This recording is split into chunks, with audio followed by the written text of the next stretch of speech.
오늘은 하나님께 감사라는 제목으로 함께 말씀을 살펴보도록 하겠습니다. 하나님께 감사하라. 시작. 네. 영국의 암센터 보고에 의하면 2027년, 앞으로 몇 년 안 남았습니다. 년이 되면 인간의 성인들 중에 2명 중에 1명은 암을 경험하게 될 것이다. 암으로 다 죽는다는 뜻이 아닙니다. 암을 경험하게 된다고 예측을 했습니다. 이미 우리나라의 통계에는 우리나라의 성인, 살아가다가 또 마지막 순간을 맞이하는 모든 사람을 통틀어서 3분의 1 정도가 이미 암을 경험했다라는 그런 통계도 나와 있습니다. 미국 휴스턴 서울교회 목자이시면서 미국 의사들이 뽑는 그해 최고의 의사로 11번이나 선출되었던 김희신 목자님, 김희신 박사님이시죠. 세계 최고의 암센터인 휴스턴에 있는 MD 앤더슨 병원에서 32년 동안 암 환자를 치료하고, 그래서 한국에 돈 있는 사람들이 암에 걸리면 주로 이분에게 찾아갔던 그런 유명한 의사이시고, 또 휴스턴 서울교회 목자로 헌신하신 분이십니다.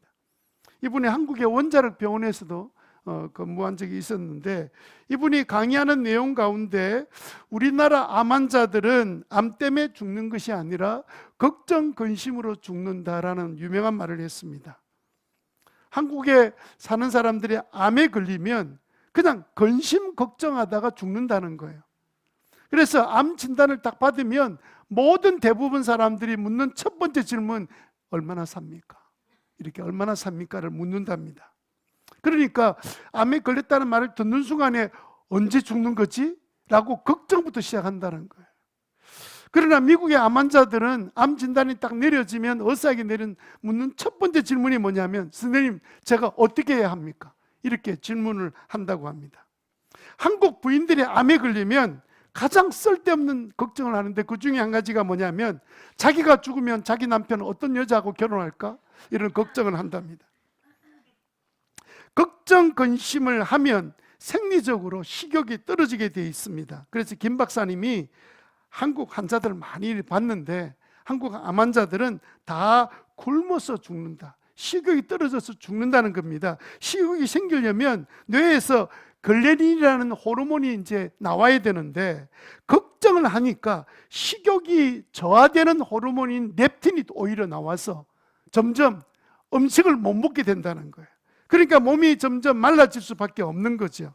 걱정 근심이 쌓이면 수면을 유도하는 호르몬인 멜라토닌은 나오지 않고, 오히려 잠을 못 자니까 수면제를 먹으면서 위장이 풍선처럼 늘어나면서 먹고 싶은 마음 더더욱 사라지게 되어서 한국 환자들은 암 때문에 죽는 것이 아니라 걱정 근심 때문에 죽더라. 세계 최고의 암 권위자이신 김희신 목자님이 하신 말씀이에요. 그 환자들만 그렇겠습니까? 우리들은 어떻습니까? 우리는 유독 근심 걱정으로 사는 것이 사실이에요. 백해무익한 것을 알매도 불구하고 조그만 일이 생기면 당장 근심 걱정부터 하는 것이 우리의 일상이 된 것 같습니다. 어떻게 하면 근심 걱정을 하지 않을까? 유튜브에서 유튜버 사람들이 그냥 유튜버들이 이런 이야기들을 합니다만은 자기는 걱정 안 하는지 참 걱정이 돼요. 근심 걱정을 해결한 방법은 어떻게 한다, 운동한다, 한다, 이런 게 아니고요. 감사하면 근심은 사라지게 되어 있습니다. 최고의 방법을 하나님께서 이미 말씀해 주셨어요. 빌립보서 4장 6절에 보니까 사도 바울은 아무것도 염려하지 마라, 여러분들이 바라는 것을 감사하는 마음으로 하나님께 아뢰라.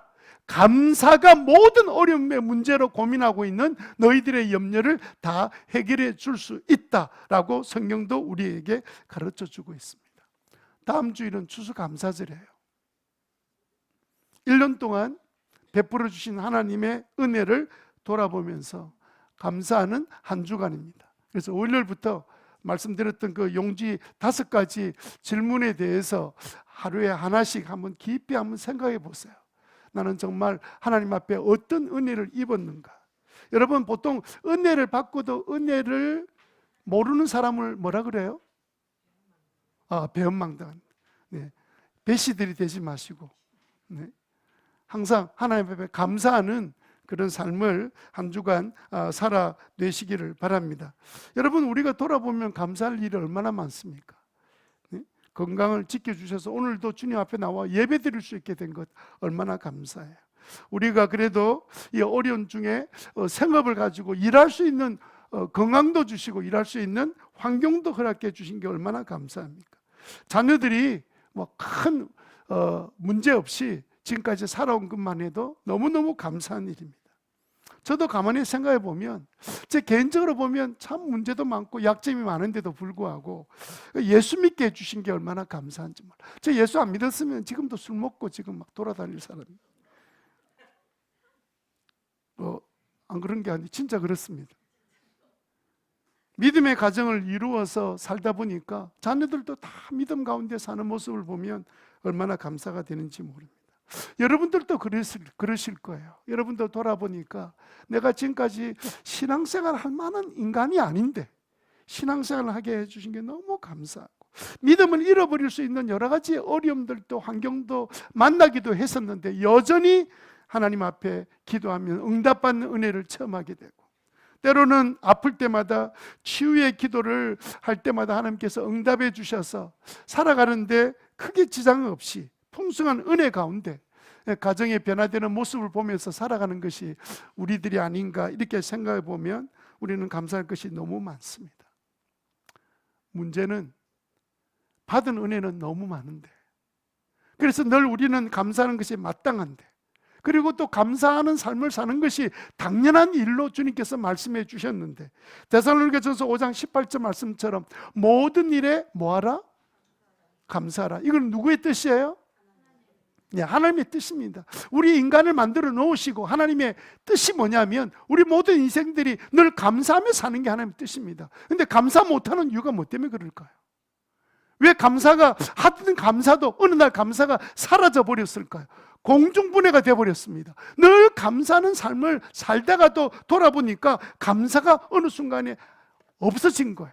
살다 보니까 막 분주해 살다 보니까 그래도 주님께 늘 감사하고 찬양하고 살던 나의 모습에서 어느 날 감사가 뚝 사라진 상태에서 살고 있는, 일에 빠져 정신없이 세상에 빠져 정신없이 살아가 있는 우리의 모습을 발견하면서 아니 내가 왜 이렇게 살아가고 있는 거지?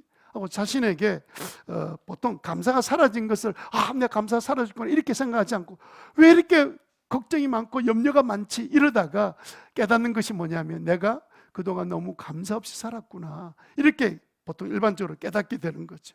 오늘 우리 본문은 우리들에게 왜 감사하는 것이 마땅하고 또 감사했던 사람인데도 불구하고 어느 순간에 감사가 사라진 채 살고 있는 이유는 도대체 무엇인가? 우리는 어떻게 하면 주님 말씀처럼 모든 일에 늘 감사하며 사는, 매 순간에 염려 걱정이 찾아올 때마다 감사함으로 다 쫓아내고 감사의 삶, 여러분 감사가 있어야만이 그 다음에 따라오는 감정이 뭔 줄 아세요?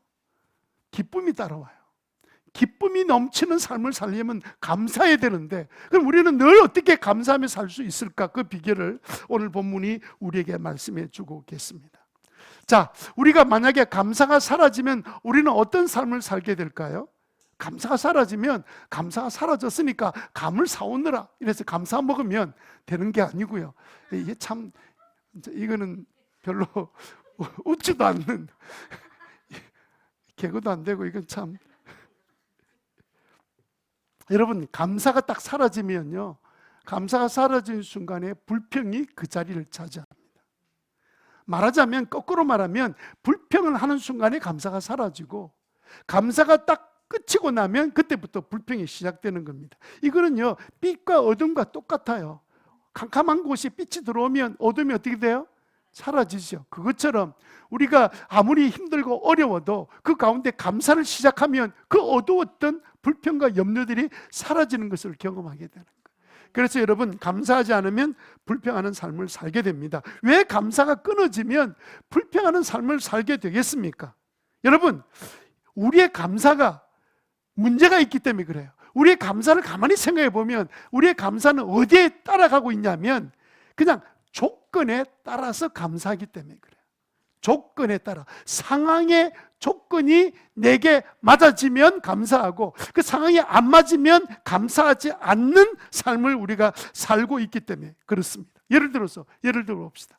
건강하는 것만이 감사의 조건이다 이렇게 생각하고 막 건강해지면 감사하죠. 입원했다가 막 퇴원해서 막 건강해지면 감사하고 막 감사하죠. 그러다 다시 또 아프면 어떻게 됩니까? 또 그때부터 불평하는 거죠. 왜 나는 맨날 아파야 돼? 이렇게 불평이 되는 거죠. 왜냐하면 조건이 건강할 때만 감사한다고 생각하니까 건강하지 못하면 그때부터 불평이 찾아오는 거예요. 예? 여러분, 돈, 사업 잘하는 것, 일을 열심히 잘하는 것, 그래서 주시는 복이 감사의 조건이라 생각한다면 일 잘할 때는 감사가 되겠지만 어느 날 뭐 손님도 떨어지고 장사가 좀 잘 안 되고 사업이 잘 안 되고 어려움을 겪으면 그 다음 우리는 뭐 할까요? 우리는 주로 걱정하고 원망하게 되는 거죠. 왜요? 나는 이런 조건들이 채워져야 감사할 것이라고 이게 쇠뇌가 돼 있거든요. 그렇게 늘 살아왔거든요. 그러니까 저 집안에 갑자기 어려움이 생기면 우리 안에 감사가 나옵니까? 불평이 나옵니까? 왜요? 왜 불평이 나오지요? 어려움이 없어야 되는데 그게 감사거리인데 어려움이 딱 생기니까 그 다음부터는 불평이 나오는 거예요. 그게 우리의 조건 딱 이렇게 우리 마음속에 그런 조건이 딱 달려 있습니다. 그래서 내가 꼴보기 싫은 사람 이렇게 조건을 달아놓으면 그 사람 보면 기분 나쁜 거예요. 이제 이상하잖아요?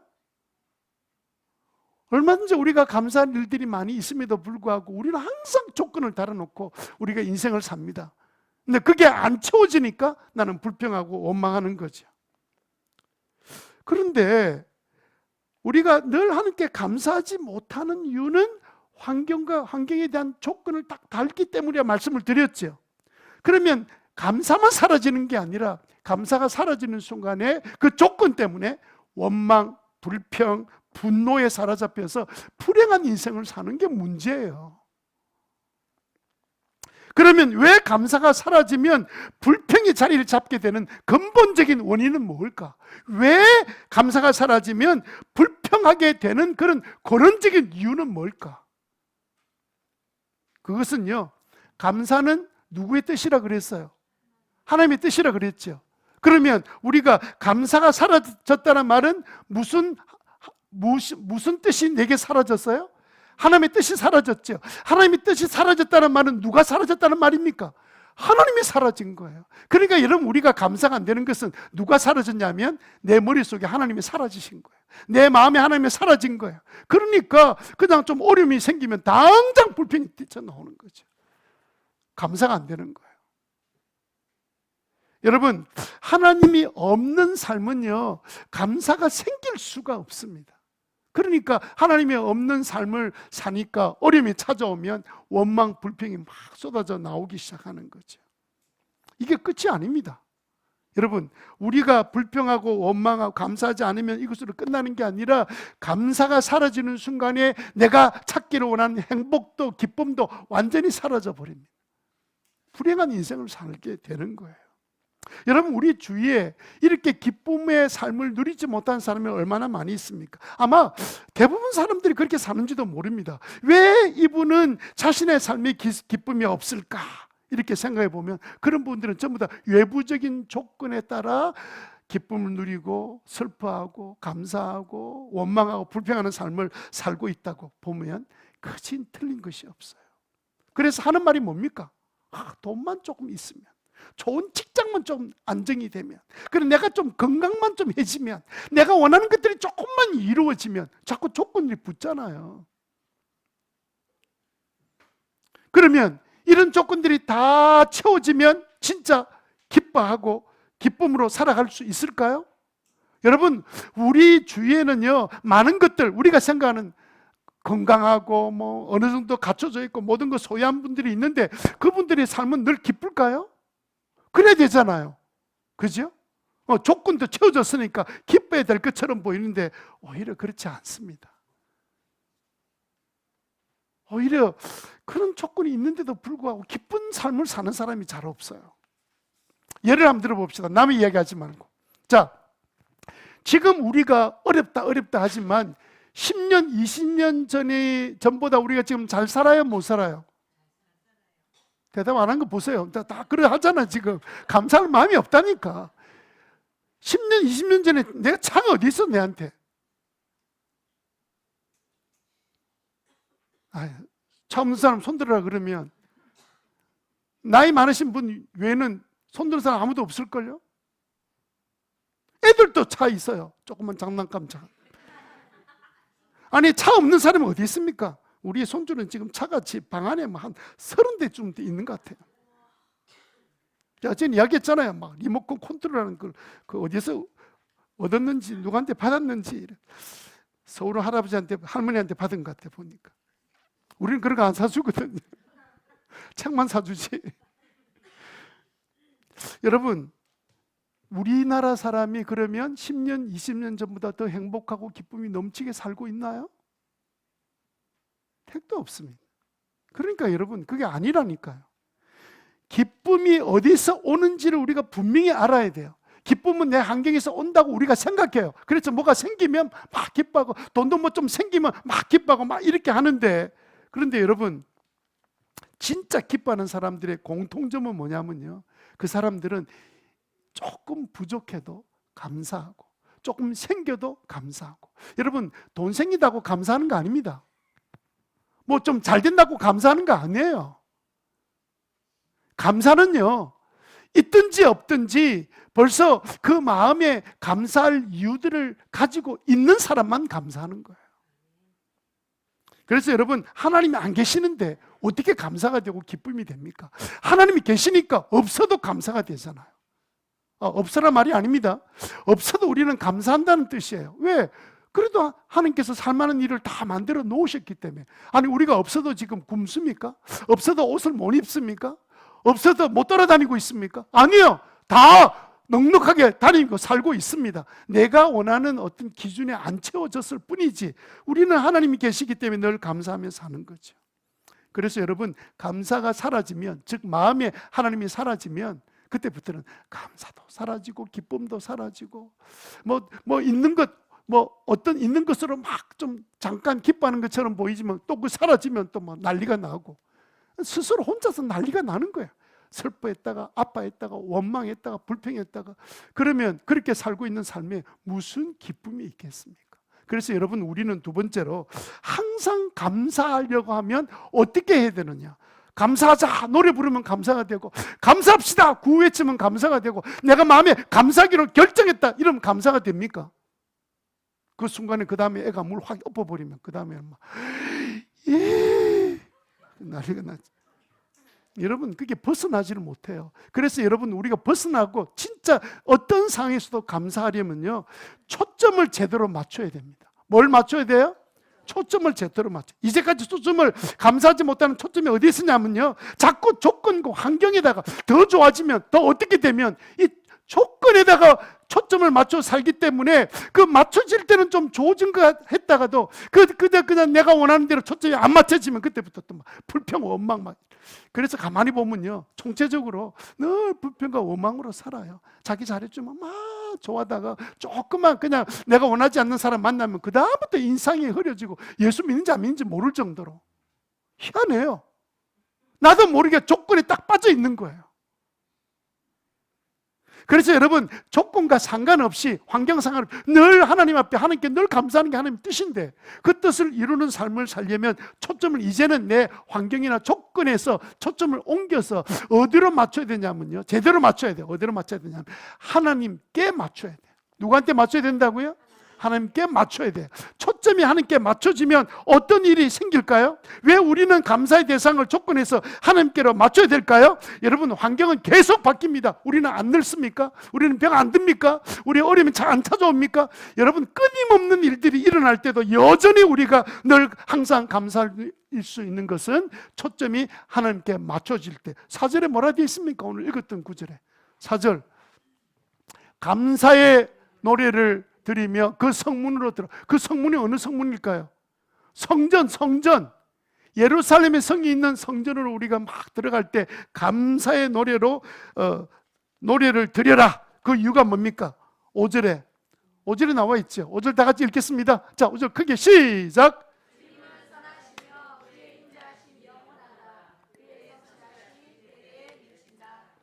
아멘. 하나님은 선하시는데 영원히 선하셔요. 아멘. 하나님은 오래 참으시는 사랑을 베푸시는데 영원히 그 사랑을 베푸시는 분이십니다. 하나님은 성실한 변함없는 그 일에 약속한 대로 그대로 이루시는데 대대로 미칩니다. 변함이 없이 영원히 계속해서 그 일을 행하시는 분입니다. 그래서 여러분, 우리가 그 하나님을 우리가 믿고 초점을 맞추면 우리는 모든 일에 하나님이 원하시는 대로 감사하며 살아갈 수 있는 삶이 되는 거예요. 왜? 하나님께 초점을 맞춰져 있으니까. 환경이 아니고 조건이 아니고 내가 하나님께 맞춰져 있으니까. 하나님은 변함이 없이 나를 사랑하시고 나를 인도하시고 나를 대대로 찬양을 드릴 만큼 마땅히 성실하게 나를 대하시는 분이기 때문에 나는 변화가 일어날 수가 없는 거죠. 초점이 하나님께 맞춰져 있으면. 그러므로 여러분 항상 여러분의 초점을 선하신 하나님, 좋으신 하나님, 그 하나님 변하지 않는 하나님께 초점을 맞추며 살게 되시기를 바랍니다. 여러분, 우리가 그 하나님의 성실하심, 변함없는 그 사랑에 초점을 맞추고 살면요, 우리는 우리의 감사가 우리로 끝나는 게 아니라 대대에 미친다. 이게 무슨 말입니까? 그것 보고 자라는 우리 자녀도 감사가 넘치는 삶을 산다 이 말입니다. 그럼 자녀들이 뭐 보고 살아요? 다 불평하고 원망하고 이래 살면 자녀들이 또 그대로 합니다. 그 본 대로 합니다. 배운 대로 안 합니다. 들은 대로 안 합니다. 본 대로 해요. 그러니까 여러분, 우리가 이 하나님 앞에 내가 초점을 맞추지 못한 거, 초점을 다 주님께 맞추기 시작하는 삶을 시작하면 그때부터 내 염려와 걱정으로 벗어나기 시작하면서 하나님 앞에 감사하는 삶이 시작되는, 기쁨이 넘치게 되는 거죠. 여러분, 하나님을 잃어버리는 순간에 모든 거 다 잃어버린다는 사실을 여러분 잊지 말고 사시기를 바랍니다. 하나님이 모든 거 다 주셨어요. 하나님이 주시지 않은 것 있습니까? 없습니까?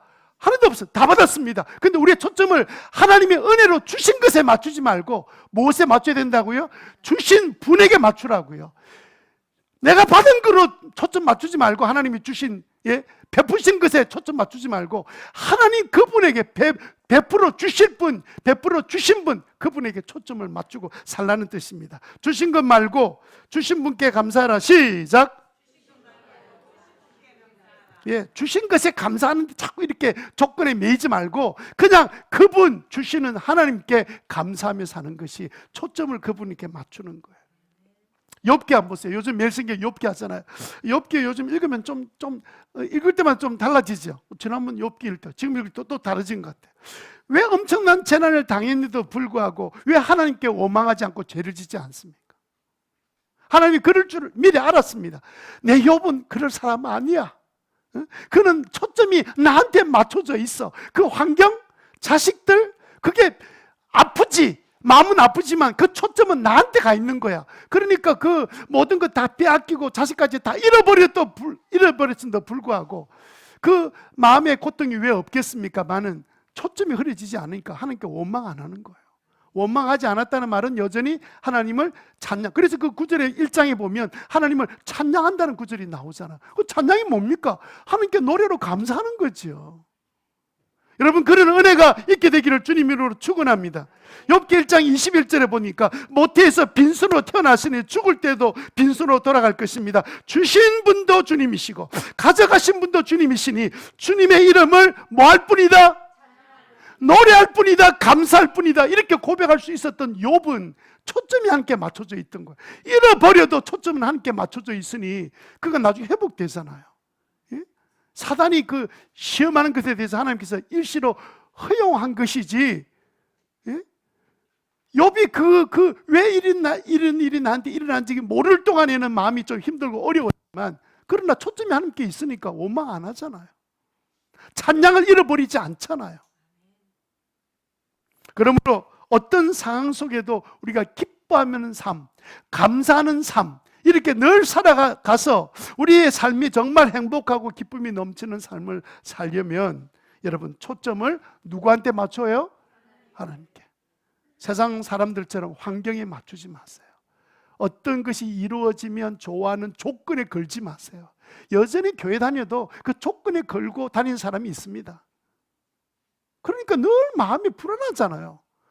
불안한 게 떠나지 않잖아요. 왜 우리가 그렇게 살아야 됩니까? 그래서 여러분, 우리가 하나님께 초점을 맞춘다. 이건 도대체 그러면 어떻게 하는 것이 하나님께 초점을 맞추는 것이냐, 한 두 가지로 간단하게 설명을 하고 지나가겠습니다. 첫 번째는요, 하나님이 좋으신 분이라는 사실을 깨달으셔야 돼요. 하나님이 어떤 분이라고요?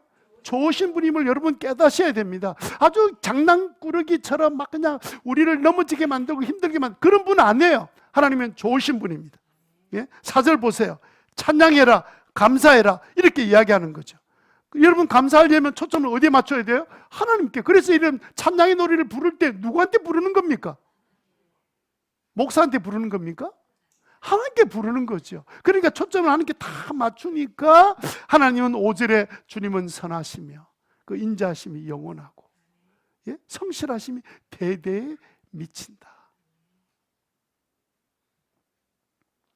여러분, 이게 선하다는 이 단어, 영어로 보면 good 이렇게 되어 있는데, 선하다는 단어는 정말 좋다, 선하다. 우리가 예배드릴 때 불렀던 찬양이 있었죠. 좋으신 하나님, 그죠? 좋으신 하나님, 좋으신 하나님, 참 좋으신 나의 하나님. 여러분 어떻게 부르는지 잘 모르겠습니다만은 정말 좋으신 하나님. 제가 어릴 때 이 찬양을 배웠는데요, 하나님이 아주 거nem하고 높으신 곳에 계신, 그냥 함부로 다가갈 수 없는 그런 분으로 하나님을 제가 이해했다면 굉장히 무서웠을 거예요. 그런데 어릴 때 불렀던 찬양이 좋으신 하나님, 좋으신 하나님.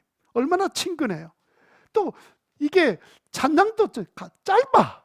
그러니까 머리가 나빠도 잘 외워져. 그래서 좋으신 하나님, 좋으신 하나님, 참 좋으신 나의 하나님. 이 찬양 얼마나 좋았는지 몰라요.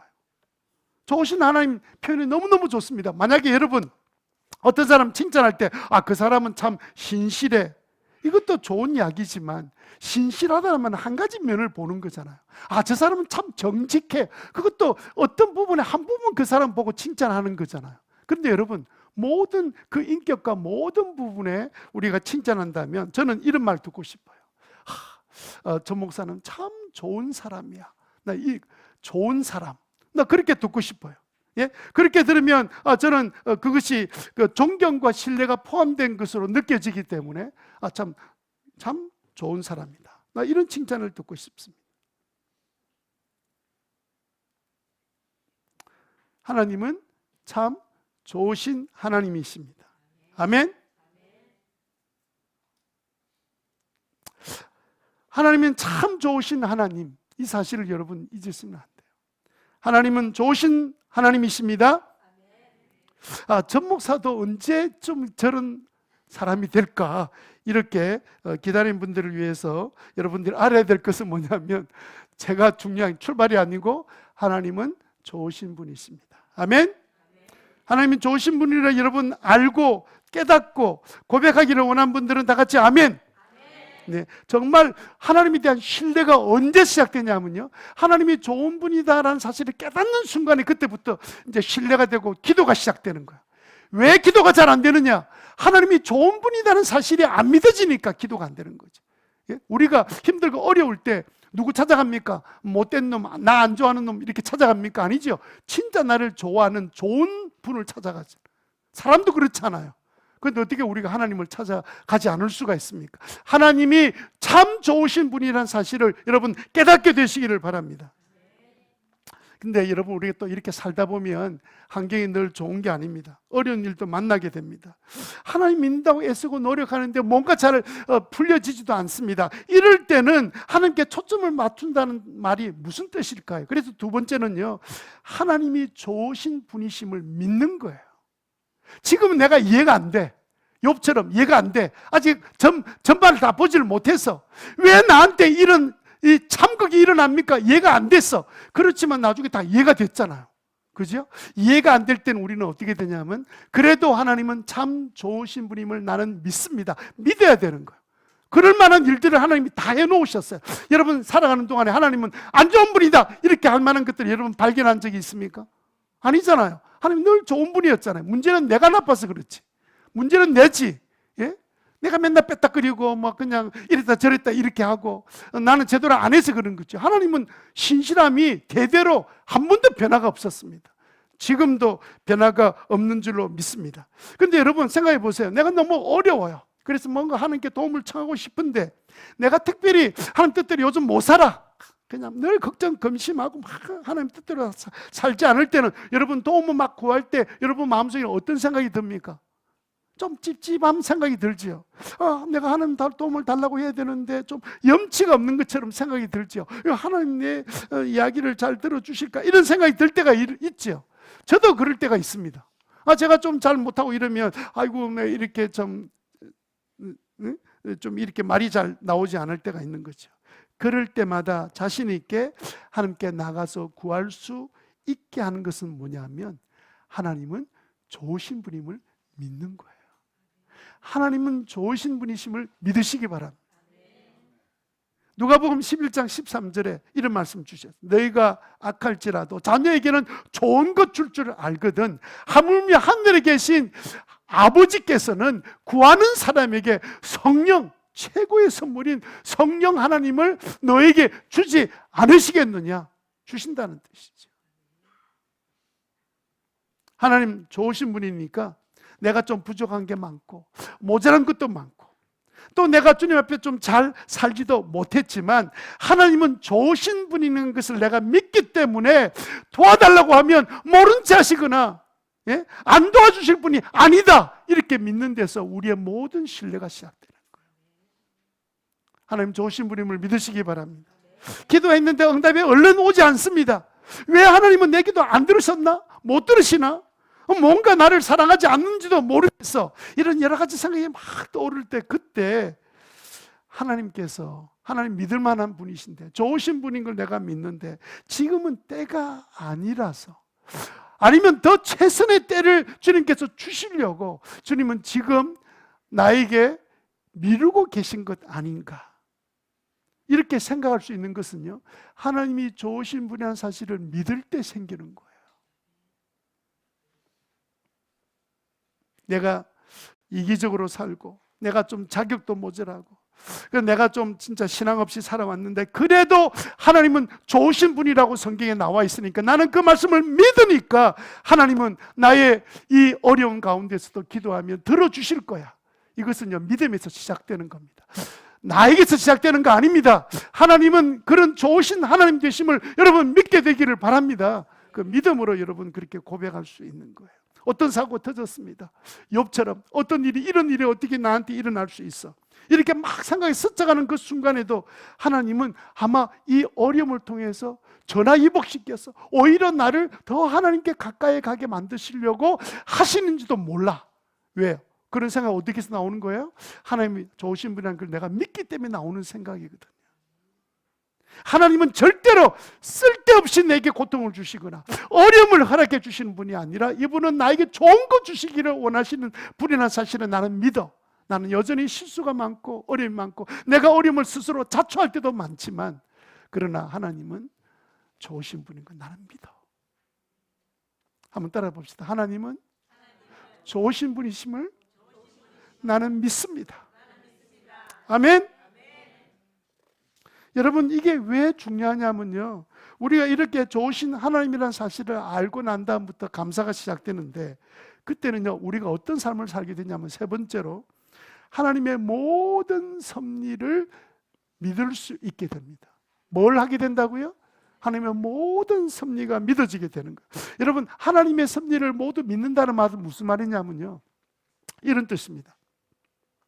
내가 아무리 어려운 일을 만나도 하나님은 나를 절대로 버리신 분 아니시고 오히려 그 어려움 가운데 나의 부족함을 깨닫게 하시고 나를 더 좋은 길로 인도해 주시는 분이야 라는 확신을 갖고 있는 것을 하나님의 섭리를 믿는다는 거예요. 상황은 어려워 보여요. 상황은 도무지 내가 원하는 상황도 아니에요. 그런데도 불구하고 이제는 나는 염려가 안 되는 거예요. 감사가 되는 거예요. 왜? 하나님의 섭리를 나는 믿을 수 있어. 이분은 이제까지 나한테 그런 적이 한 번도 없었기 때문에 이 문제도 하나님께서 절대로 그렇게 나를 팽개치거나 버리지 않으실 거야 라는 확신이 생길 때 찾아오는 것이 뭐냐면, 하나님이 어떤 일을 행하셔도 나는 하나님에 대한 믿음이 있는 삶을 살게 되는 거죠. 여러분, 이렇게 사는 사람은 오늘 본문에 보시면, 제가 오늘 본문 요절을 올리지는 않았습니다만 10절 보면 100편 1절에 보면 온 땅아 주님께 뭘 올려라? 환호성을 쳐라. 환호성은 어떤 사람이 환호성을 칩니까? 마음이 기쁨으로 가득 찬 사람이 환호성 외치는 거예요. 내 안에 그런 확신이 생기고 나니까 나는 이제는 환호성을 외칠 수 있는 거예요. 지금 이 내 처한 상황은 힘들고 어렵지만 하나님은 내 편에 서 계시기 때문에 나는 두려울 것이 없어. 하나님 나를 최고의 길로 인도하실 거야. 이렇게 외칠 수 있는 거예요. 하나님의 섭리가 믿어지면 내가 당한 어려움이 찾아와도 그 순간에 하나님을 향하여 환호성을 외칠 수 있는 거예요. 지금까지 예수 믿고 난 다음에 어려움이 찾아왔다고 환호성을 하지 못했다면 우리 좀 진짜 내가 왜 이렇게 신앙생활을 하는 거지? 하나님이 없으면 내가 차라리 안 믿어야 되는 거지. 하나님 있다고 믿으면서 내가 이게 무슨 꼴이야? 이거 뭐 안 믿는 사람하고 똑같네. 오히려 더 못하지. 안 믿는 사람 몰라서 그렇다 하지만 나는 하나님께 좋은 분이라는 사실도 알고 깨달았고 또 지금까지 하나님께 인도해 주셨는데, 그럼에도 불구하고 이제는 내가 어려움이 뭐 생긴다 이러면 그냥 걱정 근심에 사로잡혀서 이게 뭐야 도대체 내가 뭐 하는 짓이야? 하나님은 그럼에도 불구하고 내가 하나님께로 초점을 맞춰 나가기만 하면 내 입에서 감사가 나오기 시작하고, 그 감사가 나오는 순간부터는 어느 날 내 마음속에 생기는 것은 뭐냐면, 하나님이 어떤 일을 하시라도 나는 하나님의 섭리를 믿습니다 라고 고백하는 놀라운 자리까지 우리를 가게 만드시, 환호성을 외치는 자리까지 가게 되는 거예요. 사람들은 다 망했다 그러는데 아닙니다. 나는 망하지 않았어요. 하나님 살아계세요. 이렇게 외칠 수 있는 확신이 우리에게 생기는 거예요. 여러분, 하나님의 섭리를 믿게 되시기 바랍니다. 좋은 일이 생기면 막 어쩔 줄 모르고 이러다가 조금만 내가 원하지 않는 어려움이 생기면 좌절하고 절망하고, 그건 하나님의 섭리 믿는 태도가 아닙니다. 이제는 좀 신앙생활 좀 어느 정도 했으면 이제 좀 그런 마음을 갖는 게 필요하죠. 하나님의 섭리를 나는 믿어. 나는 조금 더 의심하지 않아. 그는 나에게 최고의 길을 인도하실 분이야. 이 확신을 가지고 하나님의 섭리를 믿고 나가는 믿음의 귀한 종들이 다 되시기를 주님 이름으로 축원합니다. 그것이 우리가 신앙생활 하는데 하나님 주신 큰 축복이에요. 말할 수 없는 기쁨을 우리에게 주셔서, 그래서 100편 1절 2절에 보면 기쁨으로 주님을 섬기며 환호성을 올리면서, 지금은 집을 떠나서 이제 성전의 절기를 지키러 올라가는데 집안에 어떻게 된지 그냥 염려 걱정이 되고 있음에도 불구하고 하나님이 내 두고 온 모든 가족들은 주님께 책임져 주실 거고, 이제까지 그렇게 해오신 것처럼 나는 하나님 앞에 환호하며 하나님의 살아계심을 찬양하며 경배하며 나는 이번 예배 드릴 때 내가 전심을 다해서 예배할 거야. 그런 마음이 여러분 예배하러 나올 때 이 절기를 지키러 왔던 이 이스라엘 백성이 성전에 들어갔던 그런 마음처럼 여러분들이 주님 앞에 예배 드리러 나올 때 아이고 안 들어가면 안 되나 이래가지고 교회 앉아 있어도 막 그냥 어디 누가 문자는 안 보냈나 핸드폰은 봐도 기도는 안 되는 그런 삶 말고, 정말 주님 앞에 찬양하고 환호를 외치고 감사하고, 그렇게 되는 방법은 다른 게 아닙니다. 지금부터 여러분들이 시선을 누구한테 돌려야 돼요? 초점을 누구한테 돌려야 돼요? 함께 돌리고 그때부터 감사하기 시작하면 여러분 마음속에 어느 날 이제는 내가 어떤 일을 만나도 나는 두렵지 않아. 왜? 하나님 살아계시니까. 하나님은 좋으신 분이시니까. 내가 깨달았고 하나님 좋으신 분이 내가 믿고 있으니까 나는 두려울 게 하나도 없어. 하나님 나를 최고의 길로 인도해 주실 거야. 그렇게 고백하고 나가는 믿음의 귀한 종들이 되시기를 바랍니다. 저는 이걸 옛날에 조금 경험할 수 있었습니다. 물론 어릴 때부터 신앙생활 할 때 뭐 하나님에 대해서 불신하거나 뭐 예배 드리는 시간에 뭐 엉뚱한 짓 이런 기억이 별로 나지 않아요. 왜냐하면 하나님 살아 계시니까, 하나님 좋으신 분이니까. 그래서 찬양하고 예배하는 게 너무 좋은데 어려움이 막 이렇게 한 1년 동안 장기적으로 가니까 그게 너무 힘들고 답답한 거예요. 그런 와중에도 제게 침묵할 수 있었던, 분노하지 않고 싸우지 않고 침묵할 수 있었던 가장 중요한 이유는 뭐냐면 하나님에 대한 확신. 하나님은 당신이 원하신 뜻대로 이끌어 가실 것이다 하는 섭리 때문에. 여러분, 이게 조금이라도 우리 마음에 있으면요, 어떤 억울한 이야기도 내가 견딜 수 있습니다. 어떤 말이도 내가 참을 수 있습니다. 어떤 상황에서도 내가 견딜 수 있습니다. 왜? 하나님은 지금도 역사를 섭리하고 계신다는 것을 내가 믿기 때문에. 하나님이 섭리 안 한다면 절망이죠. 억울하죠. 내가 있는 힘을 다해서 원수를 갚고 내가 막 내 살 길을 찾아내야 되는 거죠. 하나님은 살아 계시니까. 그래서 하나님의 섭리가 믿어지기 시작합니다. 그래서 여러분, 그렇게 됐던 가만히 생각해 보니까 그때는 뭐 아침 저녁으로 늘 기도만 하고 있었던 것 같아요.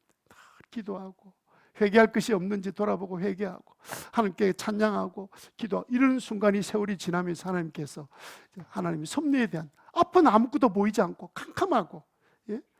제가 어려울 때 최영기 목사님 저한테 한 말이 있습니다. 전 목사를 보면 앞에 아무것도 안 보이는데 내가 이런 걸 본 적이 없다. 이렇게 어려운 문제를 본 적이 없다. 그러셨어요. 그럼에도 불구하고 우리가 할 거는 기도밖에 없다라고 말씀하셨던 말씀이 기억이 나요. 여러분, 우리가 하나님 그런 마음 가지고 끝까지 믿음으로 살아갈 때 하나님은 우리에게 하나님의 섭리를 믿을 수 있는 믿음으로 우리를 이끌어 가실 줄로 믿습니다. 절대로 하나님 약속에 대한 불신앙 이런 게 생기는 게 아니라 하나님 뜻대로만 하면 될 수 있다, 이런 확신이 우리 마음에 자리 잡으면요, 아무도 우리를 흔들 자가 없어요. 하나님 외에는 우리를 흔들 자가 아무도 없습니다. 하나님을 붙들고 믿음으로 승리하는 저와 여러분 되시기를 주님 이름으로 축원합니다.